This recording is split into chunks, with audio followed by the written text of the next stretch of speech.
Hello viewers, তোমাদের উচ্চ মাধ্যমিকের এবিটিএ টেস্ট পেপারের 2024-এর এডুকেশনের সলিউশন নিয়ে চলে এসেছি এএসসি 13। তা তোমরা যারা আগের ভিডিওগুলো দেখোনি তারা আমার চ্যানেলের ভিডিওর প্লেলিস্টে গিয়ে দেখে নাও। ওখানে সংস্কৃতর দুটো সেট এবং দর্শনের একটা সেট করিয়ে দেওয়া হয়েছে। দেখো, আমরা প্রথমে দেখি কি সঠিক উত্তরটি নির্বাচন করো। কি না যা 1 নম্বর প্রশ্ন, শিখনের শেষ স্তরটি কি? প্রত্যাভিজ্ঞা। তারপরে দেখো, মনোযোগের ব্যক্তিগত শর্ত হলো কি? সেন্টিমেন্ট। তারপরে দেখো, প্রচেষ্টা ও ভুলের শিখনের তত্ত্বের প্রবক্তাকে থর্নডাইক। তারপরেরটা দেখো, শিব বুদ্ধির সংজ্ঞা কে দিয়েছেন? ভার্নন। তারপরেরটা দেখো, 18, 15, 25, 12, 10 এর গড় কি? গড় হলো 16। তারপরেরটা দেখো, কোহলারের পরীক্ষায় শিম্পাঞ্জির নাম কি? সুলতান। তারপরেরটা দেখো, কেন্দ্রীয় প্রবণতার সবচেয়ে দ্রুত গতি পদ্ধতি কি? মোড। তারপরেরটা দেখো, 5, 7, 8, 9, 6, 8, 10 স্কোরগুলির মোড কত? না 8।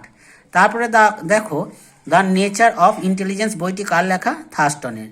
তারপরেটা দেখো, ভারতীয় সংবিধানে নারী শিক্ষা সুযোগের কথা বলা হয়েছে কত নম্বর ধারায়? না 15-র 1 নম্বর ধারায়। তারপরেটা দেখো, রাধাকৃষ্ণন, ঠিক আছে, ভারতীয় রাধাকৃষ্ণন কমিশনে ভারতীয় সদস্য সংখ্যা ছিল কতগুলি? না 7টি। তারপরে দেখো, কিন্ডার গার্ডেন পদ্ধতির উদ্ভাবক কে ছিলেন? ফ্রয়েবেল।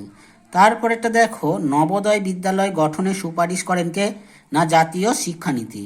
তারপরেটা দেখো, জাতীয় শিক্ষানীতি 1986-তে শিক্ষা কাঠামোটি কি? না 10+2+3।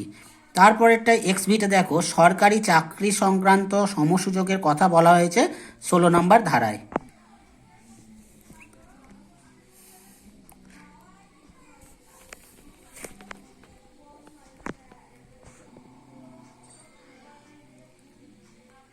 তারপরেরটা দেখো, স্বশাসিত বিদ্যালয়ের কথা বলা হয়েছে কোথায়? না জাতীয় শিক্ষানীতিতে। তারপরেরটা দেখো, কারিগরি শিক্ষা সংক্রান্ত সংস্থার নাম কি? AICET। তারপরেরটা দেখো, বয়স্ক শিক্ষাকে সামাজিক শিক্ষা বলেছেন কে? মৌলানা আবুল কালাম আজাদ। তারপরে দেখো, কমন স্কুলের কথা বলা হয়েছে কোথায়? না কোঠারি কমিশনে। এরপরেরটা দেখো, মেন্টাল ম্যাপ ব্যবহার করা হয় কিসে? না দৃষ্টিহীনদের জন্য। তারপরে ভারতের প্রতিবন্ধী দিবস পালিত হয় কবে? না 15ই মার্চ। তারপরে দেখো, 2002 সালে ডাকারে অনুষ্ঠিত সম্মেলনের বিষয় কি ছিল? না সকলের জন্য শিক্ষা। তারপরেটা দেখো, কম্পিউটারের স্থায়ী স্মৃতি হলো কি? রম। তারপরে একটি মাল্টিমিডিয়ার উদাহরণ দাও। কি? না দূরদর্শন। তারপরেরটা দেখো, অতি সংক্ষিপ্ত প্রশ্ন উত্তরগুলো আমরা দেখে নিই। আগ্রহের একটি বৈশিষ্ট্য কি? আগ্রহের বৈশিষ্ট্য হলো কি? এক প্রকার সুপ্ত মনোযোগ। তারপরেরটা দেখো, পুনরুদ্রেক হলো কি? পূর্বে অর্জিত অভিজ্ঞতা যখন তার প্রতিরূপের সাহায্যে পুনরুত্থাপিত করা হয় তখন তাকে বলা হচ্ছে পুনরুদ্রেক। তারপরেরটা দেখো, স্পিয়ারম্যানের মতে মানসিক ক্ষমতা কয় প্রকার ও কী কী? 2 প্রকার। একটা সাধারণ মানসিক ক্ষমতা, বিশেষ মানসিক ক্ষমতা। সাধারণ মানসিক ক্ষমতাকে জি দিয়ে এবং বিশেষ মানসিক ক্ষমতাকে এস দিয়ে প্রকাশ। তারপরেটা দেখো, থর্নডাইকের ফল লাভের সূত্রটি লেখো।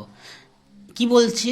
না উদ্দীপক ও সহযোগী প্রতিক্রিয়ার মধ্যে সংযোগের ফলে যদি ব্যক্তির কাছে আনন্দদায়ক হয়ে ওঠে, ঠিক আছে, এবং যদি শিক্ষণ শক্তিশালী হয় ও স্থায়ী হবে, ঠিক আছে, আর অপরদিকে সংযোগ যদি ব্যক্তির কাছে বিরক্তিকর হয় তাহলে শিক্ষণ দুর্বল হবে। একেই ফল লাভের সূত্র বলা হচ্ছে। তারপরটা দেখো, পাজল বক্স কি? বিজ্ঞানী থর্নডাইক তার পরীক্ষার সমস্যামূলক পরিস্থিতির সৃষ্টি করার জন্য একটি বিশেষ যান্ত্রিক বক্স তৈরি করে। একে পাজল বক্স বলা হচ্ছে। রাশিবিজ্ঞানের শ্রেণী ব্যবধান বলতে কি বুঝি? যখন কোনো স্কোর গুচ্ছে অনেকগুলি স্কোর থাকে তখন কাজের সুবিধার জন্য স্কোরগুলিকে ক্ষুদ্র ক্ষুদ্র শ্রেণীতে ভাগ করা হয়। একেই শ্রেণী ব্যবধান বলে। তারপরেরটা দেখো, 5-এরটা 5, 8, 4, 12, 6, 10 রাশিমালার মধ্যম মান কি? না 7। তারপরেরটা দেখো, 6-এরটা কোঠারি কমিশনের মতে প্রাক প্রাথমিক শিক্ষার একটি লক্ষ্য কি? না শিশুদের মধ্যে সুঅভ্যাস গঠন করা যাতে তাদের মধ্যে ভবিষ্যৎ জীবনে ব্যক্তির উপর প্রভাব ফেলে। তারপর এটা দেখো অথবা দিয়ে গ্রামীণ বিশ্ববিদ্যালয় পরিকল্পনা শিক্ষাক্ষেত্রে 4টি স্তরের কথা উল্লেখ করেছে, যথা প্রাক প্রাথমিক শিক্ষা, মাধ্যমিক শিক্ষা, কলেজীয় শিক্ষা ও বিশ্ববিদ্যালয় স্তরের শিক্ষা।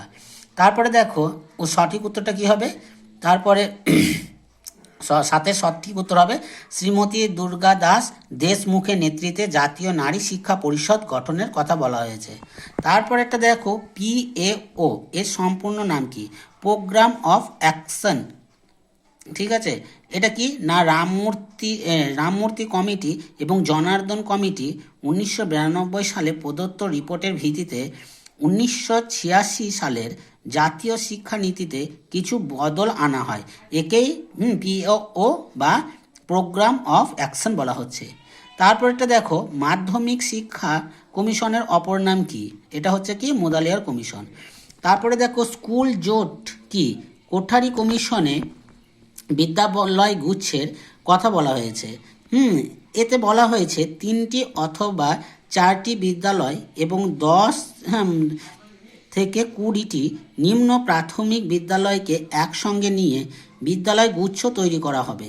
এর উদ্দেশ্য সহযোগিতার মনোভাব গঠন করা। তারপরে দেখো সংবিধানের 45 নম্বর ধারায় শিশুদের শিক্ষার জন্য অবৈতনিক বাধ্যতামূলক শিক্ষাদানের কথা বলা হয়েছে। তারপরে দেখো DIET এর পুরো অর্থ কি, district institute for education and training. তারপর একটা দেখো স্টাইলাস কি, লুইস বেল অন্ধ শিশুদের লেখাপড়ার জন্য বেইল পদ্ধতি প্রবর্তন করেন। এতে একটি পুরো কাগজ বা কার্ডবোর্ডের উপর 6টি উঁচু উঁচু বিন্দু দ্বারা লেখা আছে, একেই স্টাইলাস বলা হচ্ছে। তারপরে অথবাটা দেখো শ্রেণীকক্ষে শিশুদের জন্য আচরণমূলক সমস্যা হলো অনেক সময় বয়স অনুযায়ী শিশুদের ব্যক্তিত্বের যথাযথ বিকাশ না হওয়ায় পারিপার্শ্বিক পরিবেশ ও পরিস্থিতির সঙ্গে মানিয়ে নিতে পারে না, তাই শিশুর মনে ক্ষোভের সঞ্চার হয়। তারপরে দেখো অক্টেভ ব্যান্ড যন্ত্রের সাহায্যে কি করা হয় না বধিরত্ব মাপা হয়। তারপরে দেখো TLM এর পুরো অর্থ কি, টিচিং লার্নিং মেটেরিয়াল। তারপরে দেখো NCERT এর পুরো অর্থ কি, national council for education research and training. তারপরে একটা দেখো VEC এর পুরো নাম কি, ভিলেজ এডুকেশন কমিটি। তারপরে দেখো লার্নিং কি, যেখানে শিক্ষক ও ছাত্রছাত্রীদের সরাসরি যোগাযোগের মাধ্যমে শিক্ষাদান না করে সরাসরি মাধ্যমে শিক্ষাদান না করে ইন্টারনেটের মাধ্যমে ভিডিও কনফারেন্স করে যে শিক্ষা লাভ করা হয় তাকে লার্নিং বলা হচ্ছে। তারপরে এটা দেখো অথবা দিয়ে, তারপরে দেখো র্যাম ও রমের মধ্যে পার্থক্য কি, র্যামকে প্রাথমিক মেমোরি হিসেবে শ্রেণীবদ্ধ করা হয় আর রমকে সেকেন্ডারি মেমোরি হিসেবে শ্রেণীবদ্ধ করা হয়। আরও একটা কি, রম হচ্ছে একটা স্থায়ী মেমোরি আর র্যাম কিন্তু স্থায়ী মেমোরি নয়। তারপরে দেখো CAL এর পুরো নাম কি, কম্পিউটার অ্যাসিস্টেড লার্নিং।